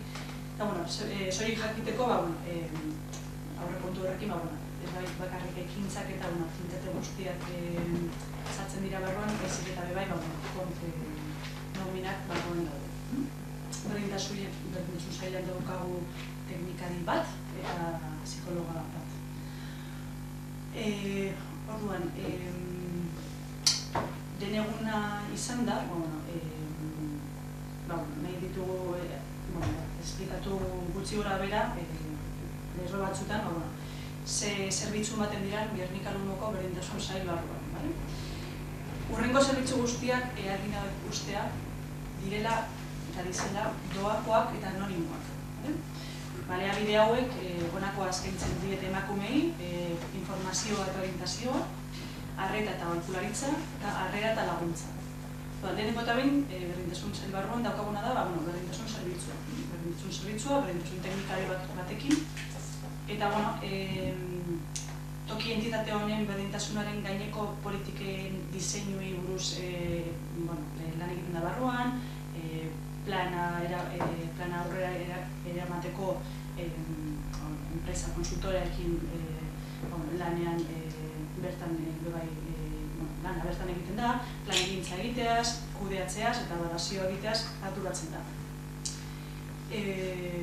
Ordutegia, lekua, kontaktua, nik uste dut denok dakigula, baina ondo goten da jakita eta barriro esaten. Astelehenetan martitzen da eta guaztenetan izaten dago iziz eta arratzaldez, eta artekaien dago, 3. zorea edo, artekaie 8. Gero daukagu berdintasun sail barruan bebai psikologia aholkularitza zerbitzua. Psikologia aholkularitza zerbitzu barruan, zer ematen da edo zein da objektiboa. Laguntza psikologikoa eta orientazioa eskaintzen die krisi pertsonalean dauden eta edo genero indarkeriaren biktima diren herriko emakumei. Tokia dago merkatu plazan. Egun eta barikuetan izten da, goizez, eguerri arte. Eta argin edote izatea, argin edote geratzea, zerbitzu hauek doakoak eta anonimoak direla. Gero dauzkagu beste zerbitzu batzuk, sexare, sexologia aholkularitza zerbitzua. Hau herriko sexologia aholkularitza zerbitzua da, non herritarrek eta konkretuko emakumek modu partikularrean ezagutu, onartu eta adieraz daitezen eta besteekin harremanak izateko modu onuragarrienak dira dezaten laguntza eskaintzen zaie. Gazte nahiko joaten dira, dudak, zalantzak, zalantzei buruz hitz egitera. Eta izaten da, martitzenetan, arratzalde, 6-etatik 7:00 arte kaiekalean, 3. solairuan. Gure bat esan bebai, zerbitzu hauek Skypez bebai ematen direla. Horrein COVID-en barruan gaudenez, hilak dara guz zerbitzu hori online remotoki ematen. Eta, berdintasun zailetik, konkretuki, espezifikoki, 3 atal hori daude, baina, niri gustatuko, argina dute geratzea, harreman oso estua daukagula mankomunitatearekin, eta baita ere diputazioarekin, orduan bai daude bertan zutitu, tratu txarrak eta eraso sexualen kasuetan familian esku hartzeko laguntza psikologikoa ere hor dago, bai, solairu bardinean, eta beste komplemento bat da, gure psikologoaren zerbitzuari, beste egun batzutan, orduan, nik uste zerbitzua guztiz oso kompleto egiten duela. Eta baita daukagu gero bai, berbe aholkularitza, bai, hori mankomunitatearen arloa da, baina, argina geratzea oso harreman estua daukagula, erlazio oso ona dela, logikoa denez, eta logikoa izan behar dalez.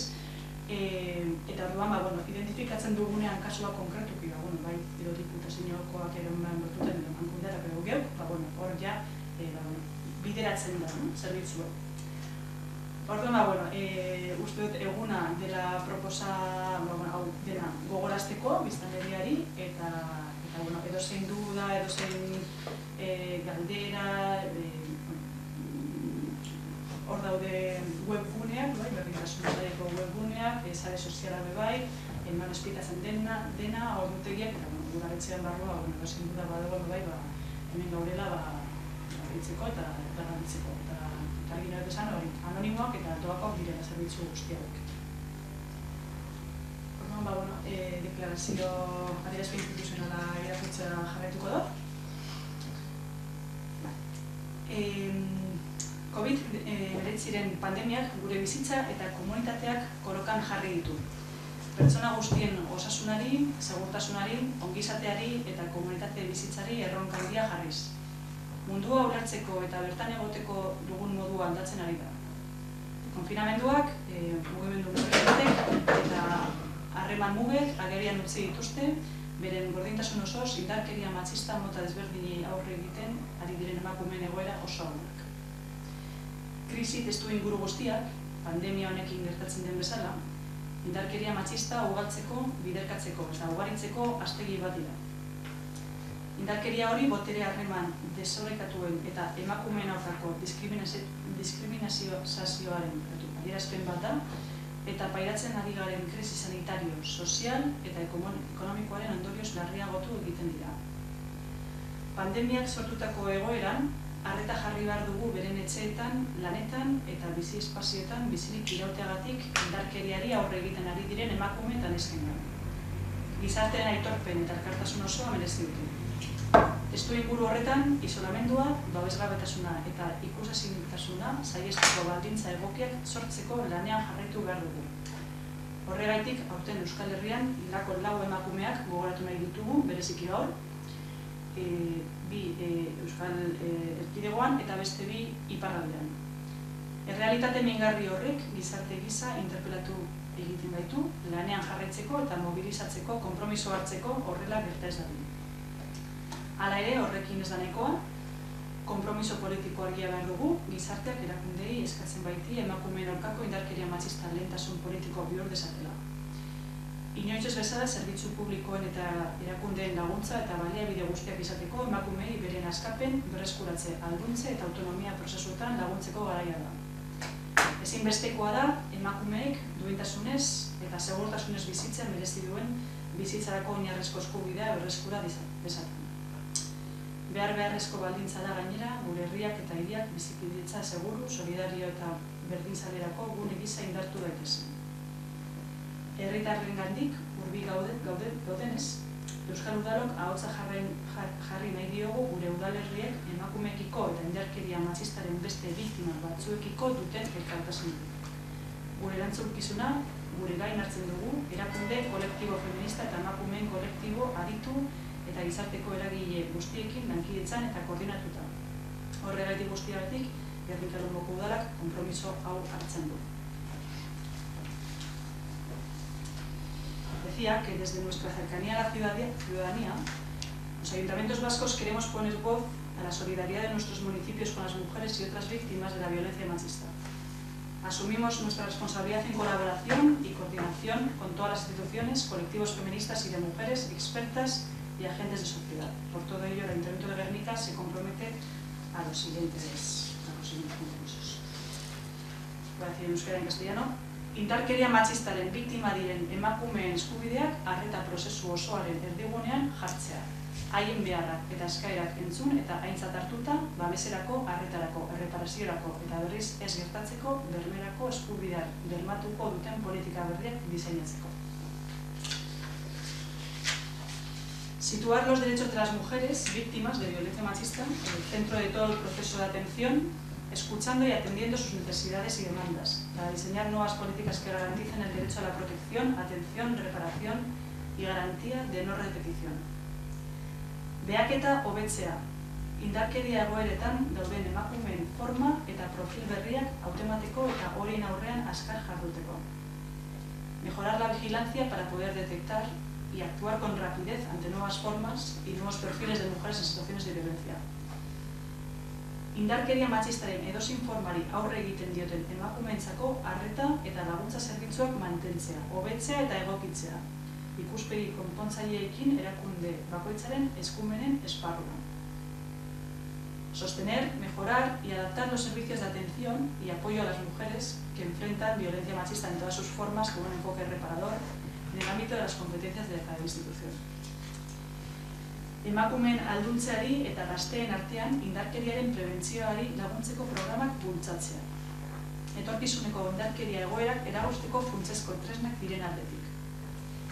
Impulsar los programas de apoyo al empoderamiento de las mujeres y la prevención de la violencia entre la población más joven como instrumentos esenciales para impedir futuras situaciones de violencia.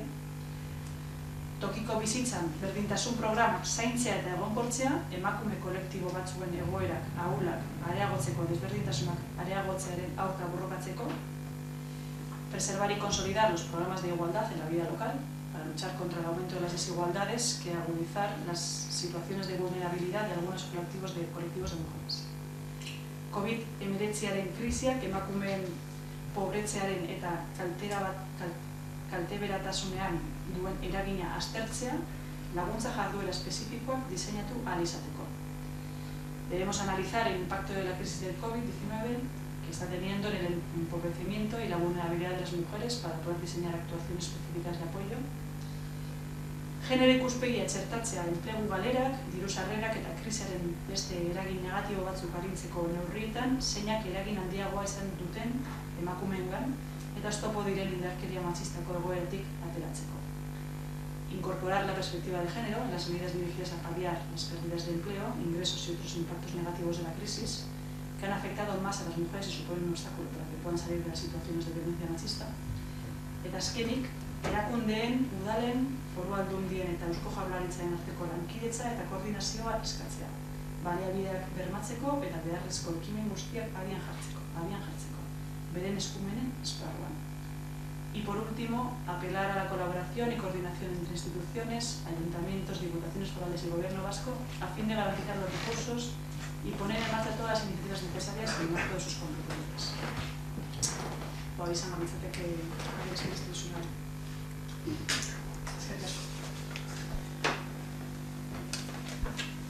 Bueno, gu bat egiten dugu adierazpen honegaz, baina kasu honetan uste dugu dela konpromiso zehatzauak hartzeko aukeri aprobetxe behar dela. Gu proposamen bat egin genuen, beti be eudelen adierazpen hori oso ziri begire, baina horregaz nahikoa zala ondorioztatu zen duen. Adierazpen nien esaten da moduen eta azaldu oso moduen oso beharrezkoa izango da COVID-19 krisisek indarkeri matxistan zelan eragin daben aztertzie eta horri antzuteko ekintza integralak diseineu eta martxan jartzie. Betikoa egiaztozku balizo, eta hon inoz baina bitxi hau. Orduen berdintasun politika honek berplanteatu inberko dire. Udalak bere erakunde ere mutik ekozen baliabide tekniko, ekonomiko eta politikoa jarri beharko deuz. Azaldu duzu momentuz eskaintzen den zerbitzuak eta oso ondo informazio hori motie.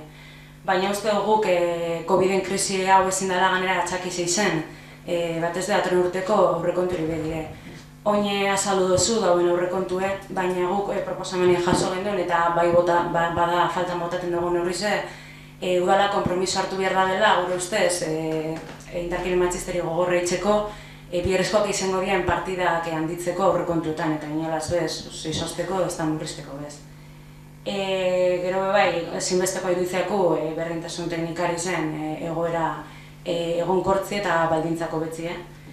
Eta bestalde batetik, aipatzeko legegintzaldi hasi zanetik, urte tardi paseko alazter, eta berdintasun planari dagokizunez, guk horren barri azkeneko martxoan eduki genduen, egin zen berdintasun planien. Jakin genduen, enpresan kontratazioa izala, eta esan duten moduen, ordutik ez dugu horren barririk eduki. Badakigu asmoa bazala modu parte hartzailean eitzi, herriko emakume kolektibo eta sare feministegaz, eta oso ondo iruditzako eta lan izin behar dela uste dugu. Baina esan duten moduen martxotik ez dugu kin horren barri. Berdintasun kontseilu ebe ez da barriro betu, badakit urri zen zala, egon zala asmoa telematikoki eitzeko, baina azkenen ez alain. Ulertzen dugu pandemi honek eguneroko danon agendak saldu egiten da bezala. Baina uste dugu gai batzuk beren bide propio auki behar dela kontestu danetatik saldu. Eta batez behanek kontestu honetan nondin gehiago okertu benien herriko emakume asko negoerie. Lan asko dago itzeko eta zenoten moduen eta horretan ados gauz, modu parte hartzaile da bideo egokizen horretarako. Seguruna horretan bat etorko garela eta horrela itxik hemen bebarriro gure prestutasun osoa adieraztetzugu. Indarkeri matxistan pandemia hau errotik gaultzeko eta benetan gogorritzeko horren kontra. Eskerrik asko dire, zuen interbentzioa itzik. Lehenengo eta behin, guk partikatu genduen adierazpen instituzionala, irakurri genduen eta bar, baina, lehen komentatu dugu moduan inoen kasuan. Azkenean, asunto oso sensiblie da eta azkenean eudelen barruen daude alderdi guztiak errepresentatuta eta asunto hain sensiblea den guk uste dugu, eta nire bai uste naben, kriterio bardine erabiltzea dela garrantzitsuena eta goberena. Eta ez bakarrik hori, baizik eta bai, zuek komentatzen zenuten aportazioa, azkenean barruen dauz bai azalduta punto honetan. Horregatik azkenean eudereko kriterioa horregatik hartu genuen. Planari buruz, bai, planak faseta oso handi baduka parte hartzailea, ganera hori sare sozialetan jarri izan, urri arte izango zela herritar edonork aldabela parte hartu, mugitu genduen, teknikariak ere bai, sare feministarekin, alargunekin, asozazio pare batzukaz bai jarri zen kontaktuan dago. Me consta, badakit egon direla elkarrezketa batzuk,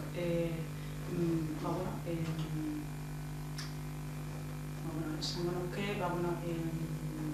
jokalari garrantzitsuenekin, asunto enten alargunak, sare feminista, egon dira elkarrizketak pare bat, ezibide enpresaren bidez eta gara bat teknikoaren bidez. Parte hartzaile faseta hori, nik izango naben, mantendu dara eta ganera hor gaude ganean, onditzeko, mugitzen, jarraitzen dugu sareetan, nahiz eta urriko plazoa bukatu. Orduan, eta kontseiluari dagokionez, bai, remotoki egingo da, eta orain, ez da egin urriko kontseilua eta azaleko kontseilua, ez darako egon planaren borradora orain egingo dugu. Orduan, barririk ez eukitzeko, ez genuen konbokatu, baina, konbokatori izango da edo abenduan, edo urtarrilean. Komentatuko genduen planaren zirriborra ukukin da, jungo garaia kontseilura, erakusteko, beraiekin jeratzeko, hori bai nago.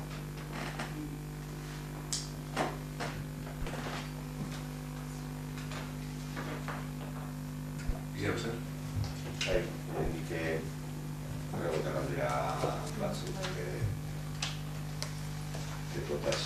Bueno, lehenengo erregu izango litzateke gaur ikusi dugunera segon dira kanpotik etorri dizen mozio bi eta zuk aipatu duzun lege de bases de régimen lokalaren arabera horrek eskatzen dabe talde batek babestie eta aipatu duzu bai ordena bihar dela oso publikura baten parte hartzeko eta horrez guztiz ados gauz irudituzak ordene hori behar direla eta horri begire planteau gure geunke urrengo hilabeteetan zier ordenetie gauza batzuk udaletxearen funtzionamentuan palau arautegi mota bat reglamento de ordenamiento municipal reglamento orgánico municipal eta hor bai zehazten direz zelan eskatzen diren parte hartzeko, zelan antolatzen diren osoko bilkuratan jendearen edo kolektiboen parte hartzea, eta nik uste dut instrumento horrek babesa ematen dutzo, bai eskatzen dauenari, berbaiteko baimena eskatzen dauenari, eta bai udalari baimenak emoteko moduen zetanak tratatzen dira berdin, eta bai eskatzen dauenak eta baimena ematen dauenak badaki zeren arabera baimenak emon edo ez emon. Orduan gure erregu izango litzateke, udalaren partetik, gobernuaren partetik, alkatearen partetik, batzorde bat edo, foro bat edo leku bat antolatzea, reglamento hori aurrera atara lizeteko urrengo hilabetetan.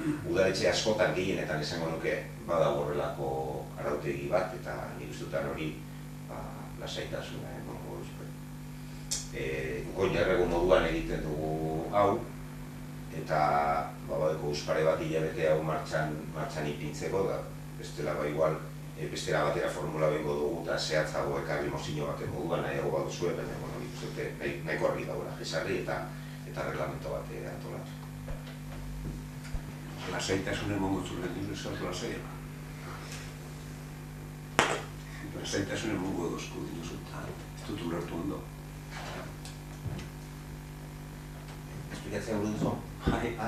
Bale. Ez nik beti pentsatu izan dut. Arautegi batek, lege batek, lasaitasuna ematen dutzula, erabakiak hartzen duzunean, dakizulako arautegi baten arabera eitzen zauzienean. Zuke azterketa bat zuzentzen duzunean, baldin badakizu zeren arabera zuzendu behar duzun, errezago zuzentzen duzu, eta lasaiago geratzen zara zera horreaz, zuzenketa horreaz. Lasaitasun zentzu horretan, badeko zu testu bat, nun begiratu, ia, eskatzen dana, egin aldan edo ezin dan egin, errezago hartzen duzu erabakizek eta lasai zauz erabakizek horren arabera hartzen duzu zelako, ez besterik, eta ni oso lasai nago izkarrik esan nago. Nipzat reglamentu badeko, uste handik horrela. Ez berdin bat, berak proposatzen dauena da, udalak berak egiten dauen. Aparte egiten. Gu beste handik diferentiz.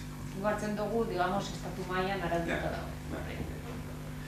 Bueno, ikusko dugu, horrela, baina, ser diferentes, ze, claro, adierazpen bat badatu, erabakizia duteren hartu nahi, da, ekarperak egin izangoz. Bai eskolezkoari, bai bestiri bai, eta guk izin dugu, los diferentes. Bueno, txartu funtzionetan badeu, tenemos que habrá que cambiar, pero ser los diferentes, no, ya veremos, ikusko dugu.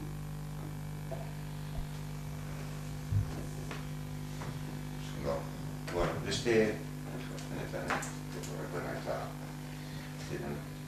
beste erregu bat edo, bat ezbe gogoratzea, eskari batzuk egin dugu zela, azkenengo aste eta hilabetetan eta honen ez dekula erantzun eta gure gogoratu. Kezkatuta gauz, Basilekuko arbolan egoeran gaitik. Egin genuen eskakizun bat ingurumen sailean, ia informazioa badagoen, edo ez badagoen, informazio lortzeko pausuak emotia, seguk ikusten dugu arbol horrek askoz behiartuta dauzela goiko partekoak baino, Fijetan basari kartel batzuk behatera dugu sarkazki horretan argi ikusten da. Eta kezkatuta dauz, eta uste dute zuhaitz horrek, bakarrekan leku berezi bat dekiela, ez diez edozein arbol, basilekuko zuhaitz handi horrek zeitzen bat urte dekizen, nik baino gehiago, fijo. Eta nik uste pena bat izango litzateke horrek galtzea bat, jeuzi da oin dela gitxi, beste bat ikusi dugu zeratuta dagoela, podauta dagoela moduneko zerien eta pentsatzen dugu egoera hori ez da normala. Ez dakigu horran soladura barrian gaikitan, intermeable danien gure ez dalako sartzen edo horrelako zeuzen aztertzea eskatu dugu. Honin ez duko erantzunik eta imaginatzen dute gatza izango dela jakitien, eta espero dugu bailen hori konpontu alizet. Bueno, hori Iñaki modu berba horren ganien. Pero bai, deuse paritxueta. A cuenta del pastel de Q, cuando estuvo la obra en marcha, fue la legislatura anterior, y yo siempre he estado encima de las obras, siempre he estado encima. Bueno, esto como anecdótico voy a contar. Viene una señora todo preocupada, no voy a decir los nombres, muy educada, me dijo, oye José Mari, ¿qué pasa? Tranquila, que esos árboles van a seguir ahí. Es que me han dicho que van a tirar todos, porque hubo una infografía, ¿os acordáis? Que salió sin árboles. Entonces la mujer vino, la señora vino, todo preocupada. Tranquila, que se van a mantener los árboles. Tienen bastantes años, también más que yo, porque yo ya me he informado, ¿no? En su momento me informé. Otro día, dos señoras pasaban y una de las señoras dijo al que estaba allí, bueno, y a mí indirectamente, oye, esos árboles no podéis tirar, una bronca. Y el promotor de la obra, eso ya he escuchado Íñigo en algún otro sitio, ¿no? Le dijo a la señora, no, hombre, tranquila, mira, yo cuando he hecho una obra en tu chalet, tú tenías delante, en tu jardín, ahí delante, un cerezo precioso. Y te dije que sería bueno mantenerse ese cerezo. Pero tú me dijiste que no, que querías tirar. Pues bueno, pues aquí no se hace eso. Se van a mantener los árboles, pero ese que se ha tirado, hubo lo que sabe, pero como sabía que, como sé que ocurren este tipo de cosas en la vida pública, he guardado los troncos ahí. ¿Quieres venir a ver? Estaba podrido. Bueno, gente dedicada a la jardinería. Y este no era, ¿cómo se dice? Arboricultor, ¿no? Pero dijo, aquí hay dos que están como así, no sé cuánta vida van a tener en las filas interiores, ¿no? Y 5 se pusieron nuevos. Pero los 5 están, no compare la palabra, muy bien, muy sanos, los 5. Y los 2 que dijo ese señor, pues están ahí, pues muy justitos. No son muy grandes, pero son los de las filas que van hacia las escaleras, ¿eh? Y luego, pues, lo que ha dicho José Ramón, pues hay uno que ha habido que podar y otro que se ha roto. Y es verdad que habían pedido, pero como en este ayuntamiento no hay ¿cómo se dice? Arboricultor, pues se ha tenido que pedir un informe externo. Creo que hoy ha sido, pues ya sería de entrada, ¿eh? Entonces Iñaki os puede leer algo del informe, quizá, ¿eh? En los últimos meses han caído durante episodios de fuertes vientos en Guernica algunos árboles en la zona urbana, uno en San Juan Ibarra, otro en el Basilecu del que acabamos de hablar y también en Searreta, por ejemplo. Además ha habido que talar un sauce en San Juan Ibarra y un abeto en Juan Calzada. teniendo en cuenta el importante número de árboles de gran porte y avanzada edad existentes en Guernica 1, hemos encargado un estudio que evalúe el riesgo que presenta este arbolado, con idea de, claro, de evitar posibles daños personales y materiales y para preservar aquellos que no presenten riesgo de caída a pesar de sus dimensiones y edad. Y además hay que tener en cuenta que forman parte del patrimonio natural de Guernica 1. Bueno, el presupuesto de este estudio que hemos encargado es de 16.153,5 euros. Bueno, eso es una cosa, y otra es el informe de José que hemos recibido hoy. Se solicitó un informe con referencia a esos árboles caídos y precisamente hoy mismo hemos recibido el informe de ese arboricultor que dice lo siguiente: indagaciones de la rotura de un tilo en Basilecu en julio de 2020 en Guernica. Bueno, el informe consta de 5 páginas y no voy a aburrir leyendo todo esto, se remite a las conclusiones. Dice: la rotura del ejemplar se produjo el 30 de julio de 2020 durante las primeras horas de la tarde, con una temperatura que rondaba los 40 grados centígrados y una galerna con fuertes vientos, los cuales suelen ser una de las principales causas de caída de los árboles. Al final concluye, con referencia a este árbol del Basilecu: la principal causa de rotura es la gran intensidad de viento que hizo aquel día sobre el ejemplar más expuesto de la arboleda, asociado, además, a una posible degradación de la sección por algún tipo de hongo. Y con respecto al pino, que da nombre a la fuente del pino, dice: abeto muerto repentinamente. Cuando un árbol se seca tan rápido sin poder determinar las causas exactas, a no ser que se hagan analíticas tanto de suelo o hojas para apreciar intoxicaciones, hay que decir que son pruebas nunca o casi nunca concluyentes, la acción de morir tan rápido siempre se asocia al cambium de los árboles, ya que es la capa de mayor actividad fisiológica y la que permite trastocar los nutrientes rápidamente. La afectación puede ser debida a una aplicación de productos en su base o un cambio brusco en el entorno. Si la fuente no llevaba agua, o se pone en marcha y tiene la pila una fuga, o si por el contrario tenía alguna fuga y se corta completamente y el ejemplar era muy dependiente de esta. Estas consecuencias tan rápidas a nivel cambial también suelen estar producidas por una gran cantidad de hongos, principalmente Armillaria, Seridium, Phytophthora, y puede que estuvieran ahí con anterioridad de forma saprofita, y por alguna circunstancia cambiaron de la noche a la mañana a parásitas, fulminando al ejemplar. Eso es las conclusiones del informe.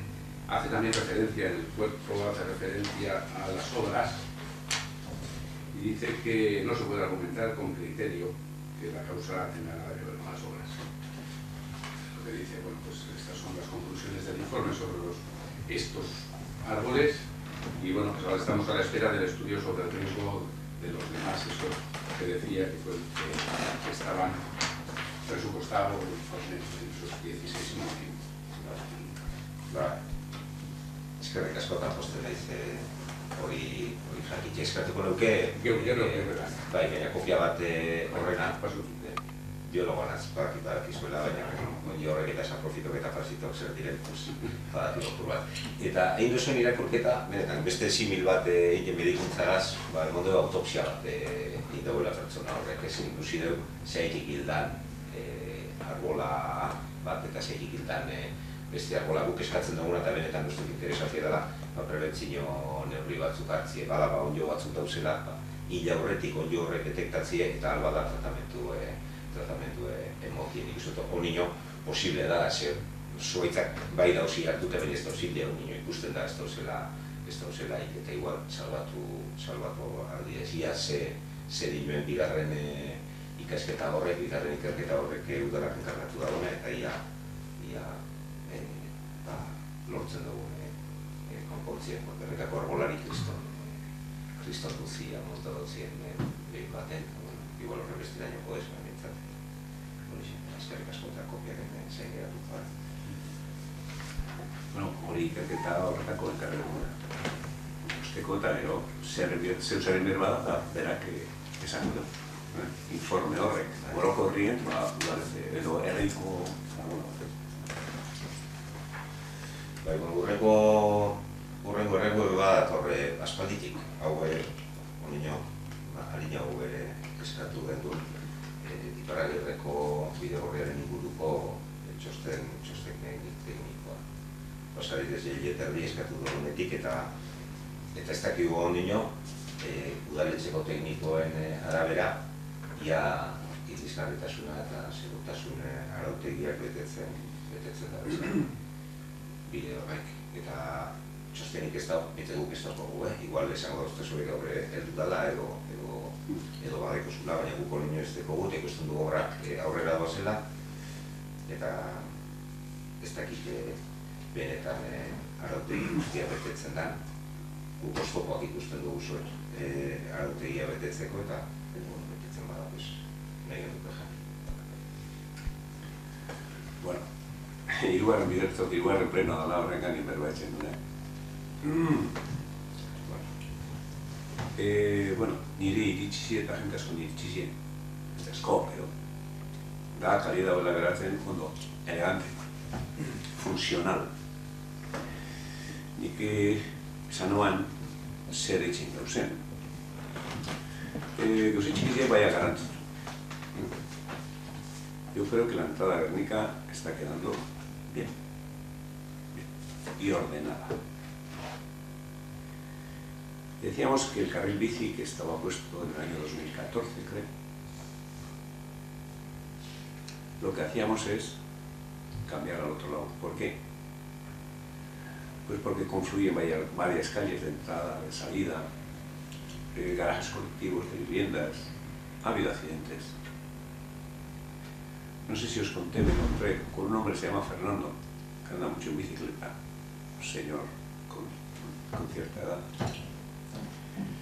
que allí a lo de Chiquerra le vino un coche, le pegó, y ¿ya ves esto? Me enseñó.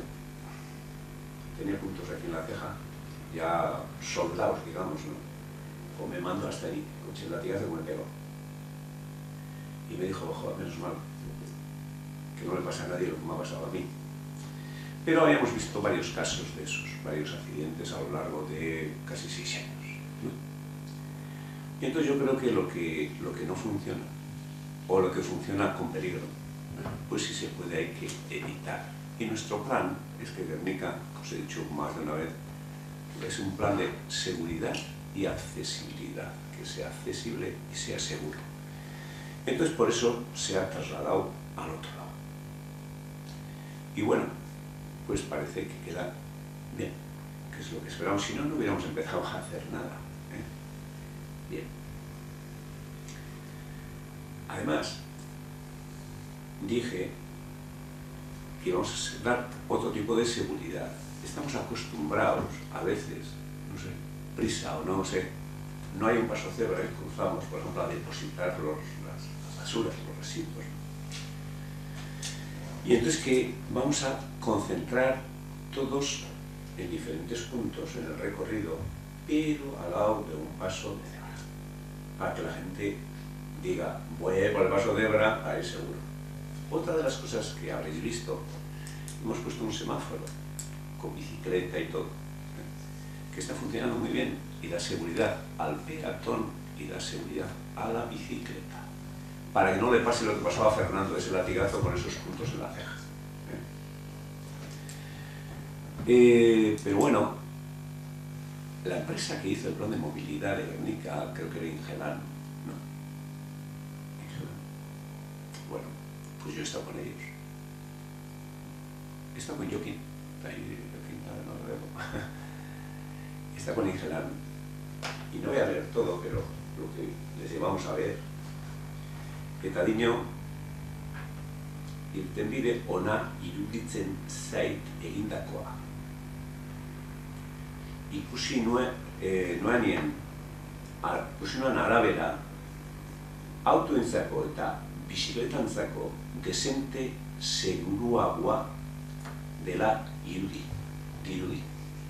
O sea que el que hizo el plan de movilidad, pues le dijimos, oye, pues, con Joaquín y yo fuimos con ellos, miraron la obra y dijeron, joder, pues me parece que esto es más, y han escrito, más seguro para las bicicletas y más seguro para los vehículos. O sea que vamos por buen camino. Y como sabíamos que íbamos por buen camino y que rectificar errores si es factible es bueno, pues bueno, ¿por qué? Porque por el riesgo de accidentes y por la falta de seguridad, y entonces porque es mucho más seguro y queremos un pueblo, y yo quiero un pueblo, y el equipo de gobierno también, mucho más seguro y accesible al máximo, al 100%. Y creo que Oficina Técnica, pues no sé, si como ha habido gente con bajas y no bajas y cosas de este tipo, pues por estas circunstancias de la pandemia que estamos viviendo, pues si habéis pedido seguramente hará usted. Pero os digo que Ingelan no sabe eso. Y no sé si vosotros tenéis conocimiento de Ingelan de eso. O sea que está quedando bien.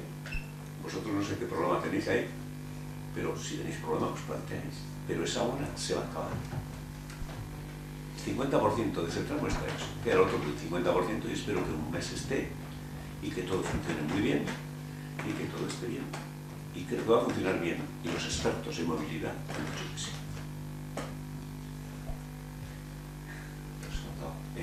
Gauza bat, mugikortasun plana Leber enpresak egin eban. Hori sin más, Leber izan zen mugikortasun plana egin ebana Gernika-Lumon. Baina, bueno, asuntoa da, ez dela, gero ez bezbetzat ez dela iritzi, kontuanik zure iritzi eta zure esperientzia respetatzen dutez. Asko respetatzen dute zure iritzi eta zure esperientzia zu badakizu asko herriko obra inguruan. Guk eskatzen duguna da, txosten tekniko bat, nun bermatzen den, obra horren ondorioz sortuko den espaloi horretan, bizikletak eta pertsonak, legeak agintzen dauen segurtasun eta irisgarritasun irizpideen arabera, mugitu daitekezela. Eta hori oso arraza da txosten bat nun esaten dauen. Aditu batek sinatutako txosten bat, udaletxeko teknikari batek sinatutako txosten bat nun esaten dauen. Bai, 3 metroko espaloi honetatik, bizikletak eta pertsonak aldi berean pasatu aldidez. Eta honek izango direz, berriro dinotzuta lasaitasunegaitik, baldin baduzu legearen araberako berme bat, lasai dago, zauz, nien hau lasai honegaz. Bestia ez, baina honegaz hau lasai txepetetot, hor arrisku batzu dauzela. Eta durako neuke, esperto batek, txosten ofizial bat, igual esan duzu Ingelanek agian, egin alde du txosten bat, nun esaten duen, bai, honek, etetzen daue, legeak eskatzen dauena. Eta hiru biderrez gabiz honetan berbaiten, gauzelako txostenaren zain ezbesterik, eta gu, txostena datorrenien irakurriko dugu, eta ipintzen dagoena, onartuko dugu. Bueno, ez lasai egon, ez urduri egon, ze hori ez da ona, tranqui. Uniko, noa diskusio batan sartzen. Nik lehengoan, harinako plenoan esan abendantxe gogoratu dut. Karril bizi foroa Murueta en adelante. Menos anchura que este. Comparten caminantes y los que montan en bicicleta. Lleva años. Nadie se ha quejado. Venimos a Guernica a mejorar una calle y hay gente que está preocupada por mejorar la calle. Pues bueno, vale. Pero el chostén, yo me imagino que Oficina Técnica ya que hará. Me imagino que sí. Si eso te deja más tranquilo. Pero yo sinceramente estoy tranquilo. ¿Por qué? Porque mejoramos bastante. Bastante no, mucho.